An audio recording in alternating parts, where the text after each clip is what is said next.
Uni Reno, apa definisi rendang sebetulnya? Jadi rendang itu tuh proses masak ya, proses masak menihilkan air, tujuannya kira-kira kayak gitu. Secara etimologis berarti dia merandang ya berarti. Merandang, betul, merandang. Verb, kata kerja. Kata kerja, betul. Tapi dia bukan nama makanan sebenarnya ya. Pada akhirnya gue rasa tuh orang-orang Indonesia itu nama makanan itu adalah proses masak awalnya ya. Maksudnya gini, kayak kita numis, kita akhirnya bilang itu tumisan gitu. Oke. Tapi kan proses itu proses juga. Nah kalau rendang, walaupun itu proses juga, tapi disebutlah akhirnya jadi nama makanan.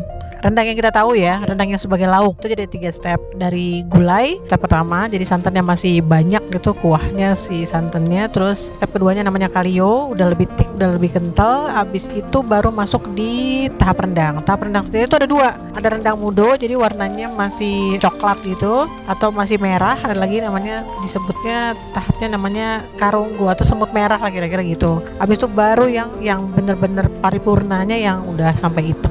Yang diraja-raja apa tuh yang hitam tuh ya? Yang daging tadi ya, itu yang sampai di hitam. Itu Iya. paripurna tuh ya. Itu paripurna, betul.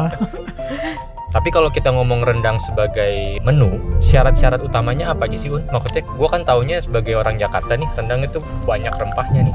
Jadi kita perlu tahu dulu, akhirnya jadinya belajar sejarah gitu ya. Wilayah Minangkabau itu dibagi 2 bagian, namanya wilayah Dare sama wilayah pesisir atau pantai lah, atau orang bilang namanya daerah rantau. Gimana cara gue membedain rendangnya Dare atau rantau?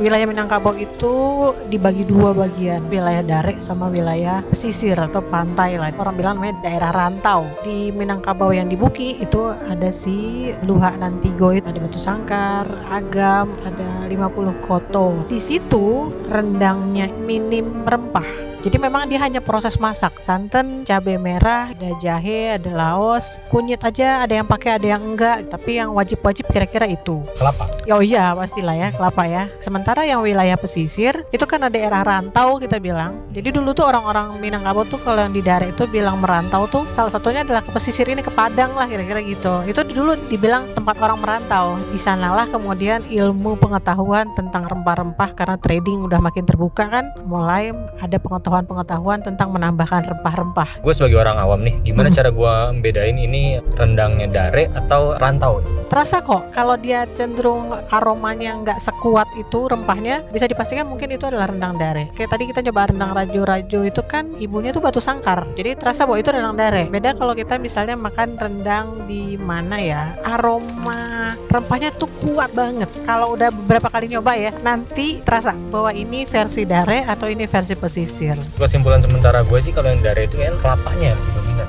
Iya, Dare itu kelapanya terasa ya, naik ya. Dan satu lagi,